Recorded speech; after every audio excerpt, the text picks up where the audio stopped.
दोस्तों, मैंने अपनी वीडियो में बहुत पहले आपको बताया था कुछ ऐसे राज हैं जो मैं बताना तो चाहती हूँ लेकिन अभी मैं बता नहीं सकती। उसके लिए मुझे विराम चाहिए। मेरा एक चैनल डिलीट हो गया, उसमें भी मैंने काफ़ी वीडियो डाले थे और आज मैं वो सारे राज आपसे शेयर करूँगी एक एक करके वीडियो के माध्यम से, क्योंकि इतनी बड़ी लंबी कथा कहानी है कि अगर मैं एक बार बताने बैठूँ शायद वर्षों निकल जाए। कुछ समय पहले मैंने एक पुलिस कर्मी की पत्नी का वीडियो इस पर शेयर किया था कि उसके कैरेक्टर ने कितना तहलका हंगामा मचाया था और कई चीज़ें ऐसी थी मैं शेयर नहीं कर पा रही थी क्योंकि उस समय मेरे हस्बैंड पुलिस पद पर थे। काफ़ी लोगों ने सवाल भी किया आपके हस्बैंड ने क्यों रिटायरमेंट लिया। उसका रिटायरमेंट लेने के बहुत सारे रीज़न हैं, एक एक करके मैं आपसे शेयर करती हूँ। उसमें से एक रीज़न ये था कि पुलिस का जो राइफल कांड हुआ था वो उसने हमें कहीं ना कहीं तोड़ दिया था। उसके प्रति जो हमारी एक मन था ना कि यार पुलिसकर्मी, क्योंकि वर्दी में बहुत अच्छे लगते। मेरे हस्बैंड आपने देखे होंगे थंबनेल में मैंने लगाया था, बहुत स्मार्ट भी हैं, वर्दी में बहुत अच्छे हैंडसम भी लगते हैं और तो लगता है हाँ पुलिसकर्मी है। तो उसी को लेके एक बार एक कांड हो गया था। आज मैं वो बातें आपसे शेयर करूंगी क्योंकि मेरे से दरोगा जो इंस्पेक्टर साहब से थे उन्होंने बोला था मैडम अभी आप बातें नहीं रख पा रही हो क्योंकि हम पुलिसकर्मी, हम समाज से जुड़े हैं, विभाग से जुड़े हैं, तो उन चीज़ों को नहीं कर सकते हैं। जब आप पद से निवृत्त हो जाएंगी तो आप बातों को रख सकते हैं। वैसे भी पद में मैं नहीं थी, मुझे पूरा अधिकार था कि मैं रख पाऊँ, फिर भी मैं नहीं चाहती थी कि मैं कोई बात शेयर करूँ।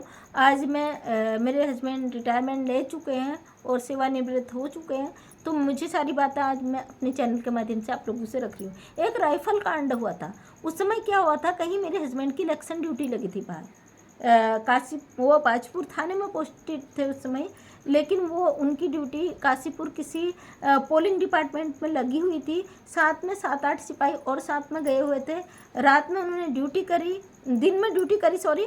रात में जब रिटर्न आते वक्त का टाइम था तो कार उन्हीं की थी, स्विफ्ट डिजायर गाड़ी थी हस्बैंड के पास। तो उस गाड़ी में 7-8 सिपाही और आने थे। उस सिपाही जब गाड़ी में बैठे तो क्योंकि गाड़ी हमारी थी, सब राइफल रखे गए। उसमें से एक भैया जो हमारे विभाग के थे उनका घर काशीपुर में था। उन्होंने अपने साथ वाले से बोला कि मैं इस गाड़ी में अपनी राइफल रख रहा हूँ और वहाँ जाके वो जो रखते हैं अंदर कुछ कहते हैं उससे, जो जिन्हें चार्ज होता है राइफल का, उधर जो माल खाने का चार्ज होता है, उन्होंने बोला कि आप वहाँ एंट्री करा देना, क्योंकि जब राइफल निकलती है तब भी वहाँ पे लिखा जाता है और राइफल जब रिटर्न होती ड्यूटी के बाद तब भी इसमें एंट्री करी जाती है एक एक करके, तब जाके उन्हें सिपाहियों को छुट्टी मिलती है। लेकिन क्या था, मेरे हस्बैंड ने सबको वहाँ पे उतारा, सब अपनी अपनी राइफल लेके चले गए अंदर और वो गाड़ी लेके घर आ गए। जैसे घर आए तो थाने से कॉल आता है कि एक जो सिपाही था उसकी राइफल मिसिंग है और राइफल में नंबर भी होते हैं, वो नंबर उस नंबर की राइफल मिसिंग है। तो सबके होश उड़ जाते जितने भी थे वो ही। लेकिन वो भैया तो काशीपुर थे जिनका राइफल था, उनका बहुत हालत ख़राब था। उनकी वाइफ जो थी, सुनाई में आ रहा था कि कहीं जो जानबूझ वाले होते ना, देखते हैं चावल वगैरह कि पूछ करा दो कहते हैं हमारे पहाड़ी में, तो वो पूछ कराने मंदिरों में इधर उधर जा रही थी कि कहाँ होगी राइफल, कहाँ होगी राइफल। और उस रात हम लोगों ने खाना नहीं खाया था, यहाँ तक कि खाना बनाया, कोई सब्जी में नमक डालना भूल गए, कुछ नहीं, खाना ही नहीं खाया क्योंकि रात को कितने चक्कर उनके काशीपुर लगे उसी कार से और के बाद। और मिसिंग ये था कि जो वहाँ माल खाने का इंचार्ज था उसने एक गलती करी कि उसने राइफल काउंट किया तो उसने ये नहीं देखा इसमें कितने राइफल हैं। उसने डायरेक्ट ये बोल दिया कि वो राइफल नहीं आई उसका नाम लेके।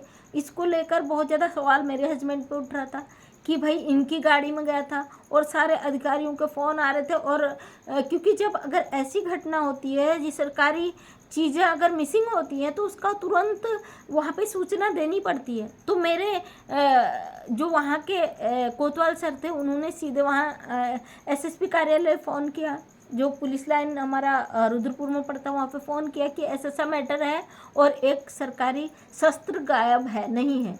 तो बहुत सारे उसमें जांचें पूछताछ कई चीज़ें होती हैं, लेकिन 2-3 चक्कर काटे और वहाँ पे मोमडन थे वो भैया जो माल खाने के इंचार्ज थे।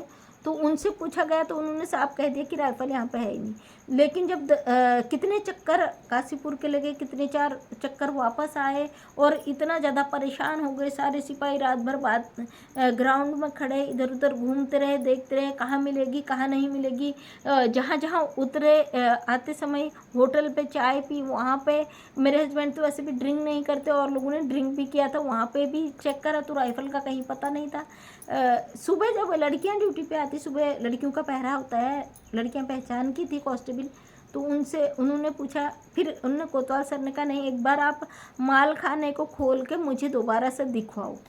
तो गए, माल खाना खोला और काउंटिंग करी तो राइफल कंप्लीट थी। और वो कंप्लीट होना इतना दुखदाई, इतना दर्ददाई था कि अब पूछो नहीं, जिनके होश उड़े थे, क्योंकि जेल हो जाती। जेल होने के बाद जब ऐसा होता है, जब पुलिस के हाथों कोई चीज़ मिसिंग होती है तो उन्हें जेल हो जाती, बर्फ़ की सिल्लियों में लिटाया जाता है और उन्हें बहुत कठोर दंड दिया जाता है। वो तो उसी को पता होता है ना जो ये सब झेल रहा होता है। ये चीज़ें कहीं ना कहीं हमें अंदर तक तोड़ देती थी। जब ये घटनाएं घटती थी तो हमें अंदर तक तोड़ देती। अभी एक घटना और हुई थी, मैंने शेयर भी किया है। एक भैया को जेल हो गई थी, मेरे हस्बैंड के साथ गए थे, सिपाही थे तब, तो उन्हें जेल हो गई थी 31 के दिन। उनके साथ भी ऐसा ही एक कांड हुआ था। तो ये चीज़ें कहीं ना कहीं अंदर तक तोड़ देती हैं। इसलिए मैं तो कभी पुलिस विभाग में जाने की किसी को परमिशन नहीं देती हूँ।